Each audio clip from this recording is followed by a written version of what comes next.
نعمت گوئی کو رب کی عطا چاہیے، میں ہوں بیمار مجھ کو شفا چاہیے۔ اور بہت گھر کا اتنا بڑا، وہ چیخ چیخ کے رو رہا تھا کہ مولا یہ اتنی محفل کے اندر کہاں، وہ دادی ہاتھ میں لے تو وہ اور چیخے، وہ دادا ہاتھ میں لے تو وہ اور چیخے، وہ ابا پیار سے اٹھائے تو وہ اور چیخے، وہ میاں اپنے ہاتھوں میں لے تو وہ اور چیخے کہ یہ کن اجنبیوں کے درمیان تو نے یہ مخلوق لگ رہی تھی۔ میرا شیخ سعدی علیہ الرحمہ کہتے ہیں کہ انسان تجھے یاد بھی ہے کہ بوقت ولادت جب تو اس دنیا کے اندر آیا تو صورتحال یہ کہ سب خوش اور تو رو رہا تھا۔ وارے شیخ سعدی، اللہ تیری قبر کو نور سے منور فرمائے اور امت کی طرف سے تجھے جزائے خیر عطا فرمائے۔ یوں کہتا ہے کہ انسان تو اس طریقے سے زندگی گزار،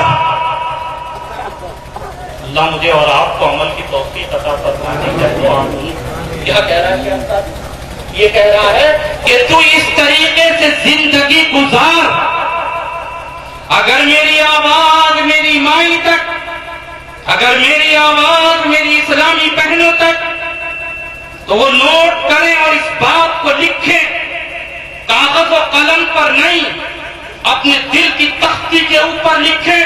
میرا شیخ سعدی کہتا ہے کہ تو اس طریقے سے دنیا میں زندگی گزار، تو اس طریقے سے دنیا میں زندگی گزار، تو اللہ کو ایسا راضی کر، تو رسول پاک علیہ الصلوۃ والتسلیم کی سنتوں پر ایسا عمل کر، ایسا عمل کر کہ جب تو اس دنیا سے جا رہا ہو، جب تو اس دنیا سے جا رہا ہو اور جب تیرا آخری سفر ہو، جب تیرا آخری سفر ہو اور سامنے موت کا فرشتہ ہو، ابا بھی رو رہا ہو، اماں بھی رو رہی ہو، بیوی بھی رو رہی ہو، بھیا بھی رو رہا ہو، بیٹا بھی چیخ رہا ہو، بٹیا بھی چیخ رہی ہو، اور تیرے سامنے اس آخری وقت میں تمام پردوں کو ہٹا دیا جائے اور جنت میں تیرا مقام تجھے دکھا دیا جائے اور تو اس مقام کو دیکھ کر خوش ہو۔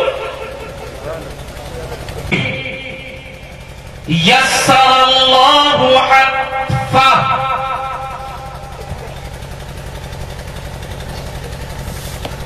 اگر انسان تین کام کرنے والا بنے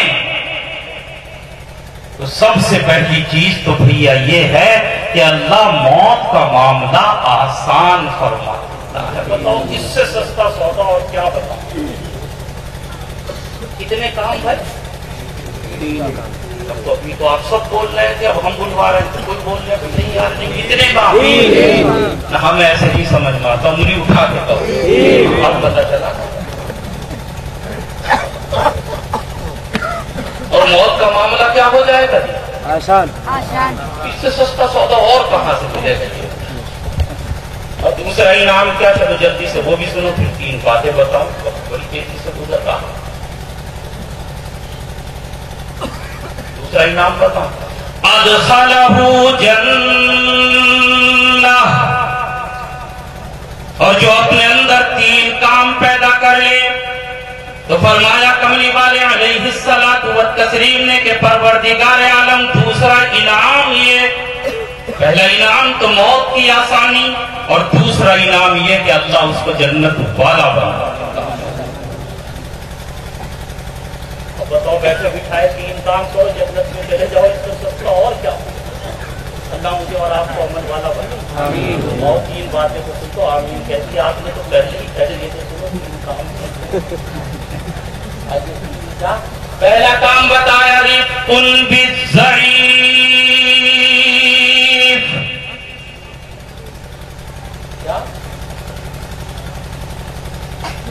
کہ جو آدمی یہ چاہتا ہے کہ میری موت آسان آئے،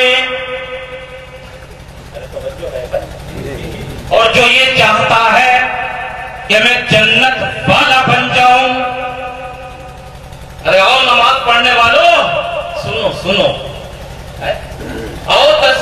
کی پابندی کرنے والوں سنو، کملی والے علیہ الصلوۃ والتسلیم نے فرمایا کہ جو انسان یہ چاہتا ہے کہ میری موت آسان، اور جو انسان یہ چاہتا ہے کہ میں جنت والا بنوں، تو سب سے پہلی چیز یہ ہے کہ وہ کمزوروں کے ساتھ نرمی اور شفقت کا معاملہ کرنے والا ہے۔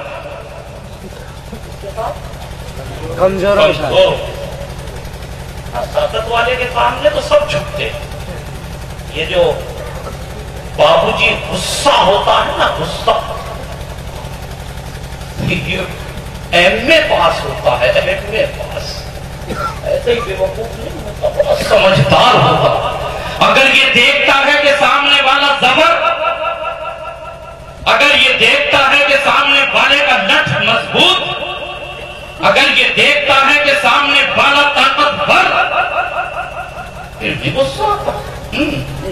غصہ تو جب آتا ہے جب دیکھتا ہے کہ کمزور ہے، اب تو یہ چاہتا ہے کہ اسے پھاڑ کے کھا جائے۔ ایک حدیث پاک یاد آ رہی ہے، سناؤں اگر آپ حضرات کی اجازت؟ یہ مطلب نہیں ہے کہ آپ نے حدیث سنی نہیں ہے کہ میں ہی سنا رہا ہوں۔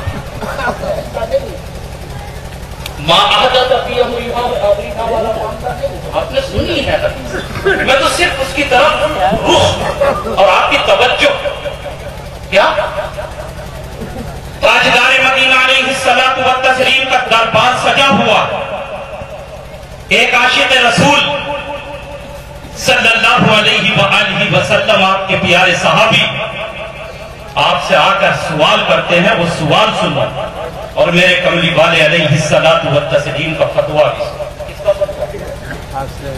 آقا کا فتویٰ۔ یہ فتویٰ شاہجہاں پور کا نہیں ہے، بریلی یا کیا کہتے ہیں دلی کا نہیں ہے، لکھنؤ کا نہیں، کہاں کا فتویٰ ہے؟ مدینہ منورہ کا فتویٰ ہے صلی اللہ علیہ وسلم۔ ایک صاحب آئے اور آنے کے بعد انہوں نے سوال کیا اور میرے کملی والے علیہ الصلوۃ والتسلیم نے اس کا جواب اور فتویٰ بھی دیا۔ سوال کیا؟ سوال کرنے والے نے سوال کیا کہ یا نبی اللہ، ایک عورت ہے، توجہ ہے بھائی، ماؤں بہنوں تک آواز پہنچ رہی ہے، وہ بھی نوٹ کریں۔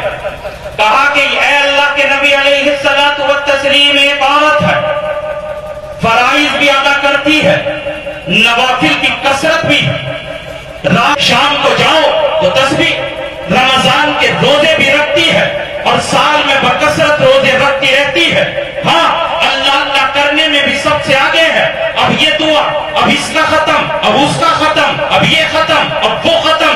کہا کہ یا نبی اللہ، عورت ہے، نفلی نمازوں کی کثرت بھی ہے، ذکر و اذکار کی کثرت بھی ہے، اللہ اللہ کی اس کو برا بھلا کہا، کبھی اس کے ناک میں دم، پورا محلہ پہلے کہہ رہا تھا چلے جاؤ گے، مولانا اس کو سمجھ کے بیٹھ کے بھی ہم طے کر کے پہلے ہی آئے، ہم کہہ رہے چلے جائیے، ایک مرتبہ اس کو جانا چلے۔ تو ایک بالکل بڑے میاں کھڑے ہوئے تھے جن کی داڑھی بالکل سفید تھی، انہوں نے کہا محتمم صاحب یا تو اس ملا کی تقریر بند کراؤ ورنہ جو 2 لاکھ روپے کا چندہ دیتا ہوں وہ نہیں دوں۔ محتمم صاحب کہنے لگے کہ مولانا مولوی تو بہت گر جائیں گے، 2 لاکھ کا چندے والا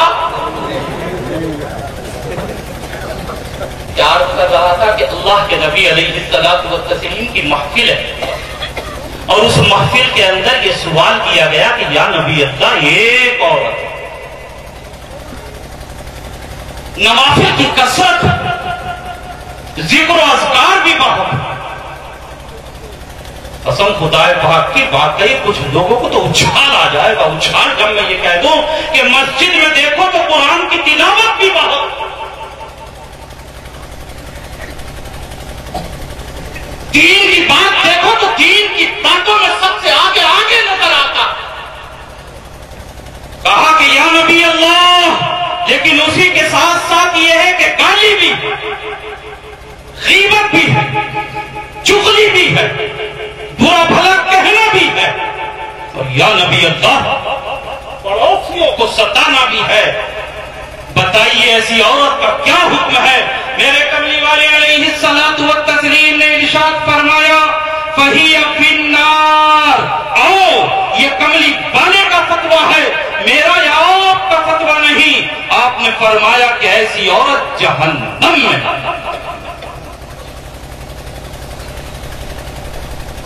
اس دن آقا مدنی علیہ الصلوۃ والتسلیم کے بیٹے حضرت ابراہیم رضی اللہ تعالی عنہ کا انتقال ہوا۔ اتفاق کی بات یہ اسی دن سورج گرہن بھی تھا۔ 2 رکعت نماز اپنے پیارے صحابہ کو سورج گرہن کی پڑھائی ہے۔ کتنے رکعت؟ کتنی رکعت ہے؟ 2 رکعت نماز اپنے پیارے صحابہ کو سورج گرہن کی پڑھائی ہے۔ مجموعہ ہے ٹھاٹے مارتا ہوا مجموعہ، دور تک آدمی آئے۔ نماز پڑھانے والے کون ہیں؟ اللہ کے نبی علیہ السلام۔ اور اتنی لمبی نماز پڑھائی ہے، رکوع ہے وہ لمبا ہے، سجدہ ہے وہ لمبا ہے۔ مجھے یہ نہیں بتانا، جو دیکھنے والے ہیں وہ یہ کہتے ہیں کہ ایک عجیب و غریب کام یہ ہوا کہ جس مصلی پر آپ کھڑے ہو کر نماز سورج گرہن کی نماز پڑھا رہے ہیں، آپ آگے کو بڑھے ایسے، اور آگے کو بڑھ کر آپ نے اپنا ہاتھ ایسے بڑھایا جیسے کوئی چیز پکڑتا ہے یا لیا کرتا ہے،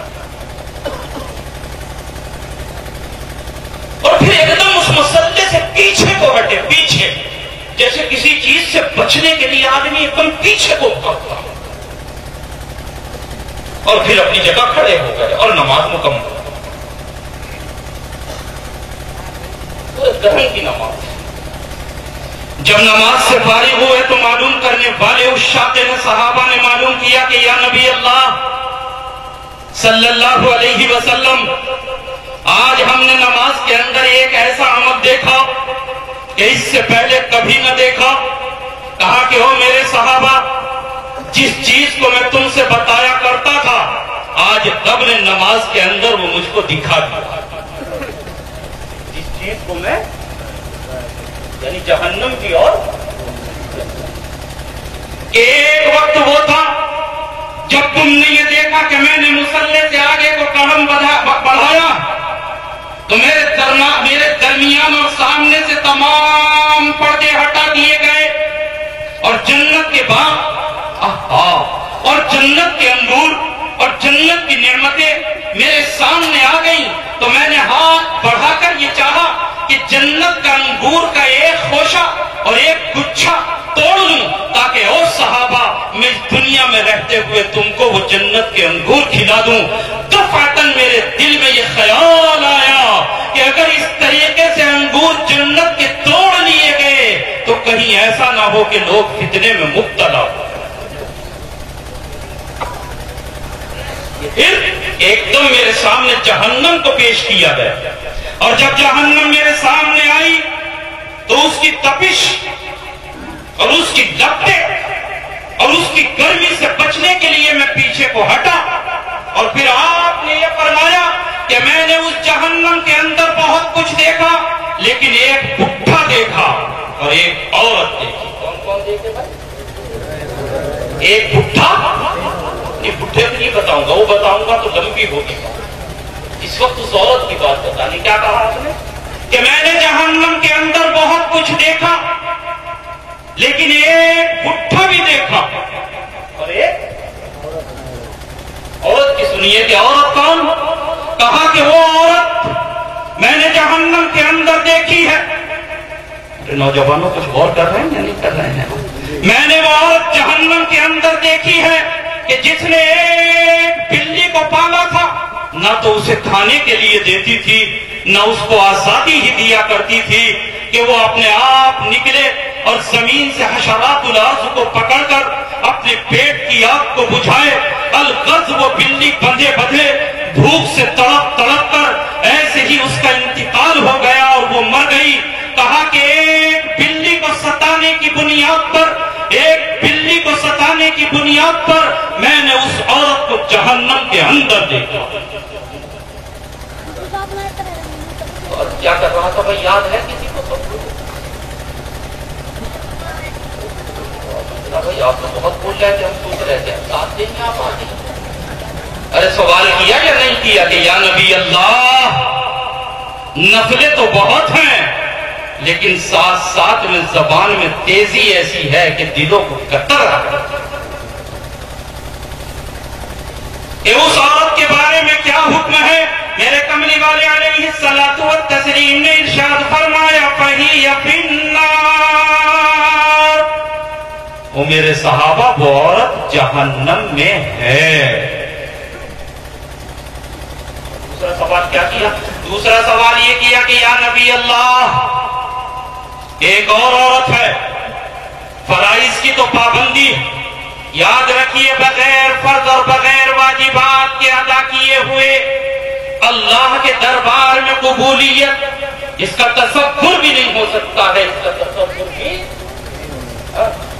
فرائض تو پابندی سے پڑتی لیکن اور دوسری مشغولیات کی بنیاد پر کثرت نوافل کا اس کو وقت نہیں ملتا, کثرت سے ذکر و اذکار کا اس کو وقت نہیں ملتا, رات دن انسانوں کی بھلائی میں تو لگی رہتی ہے, تسبیح گھمانے کا اتنا وقت کہ یا نبی اللہ بتائیے بہت کہ جو اس سے ملنے کے لیے آئے خندق پیشانی سے ملتی ہے اور جس سے بات کرتی ہے محبت کے پھول اس کے منہ سے اور زبان سے گرا کرتے ہیں.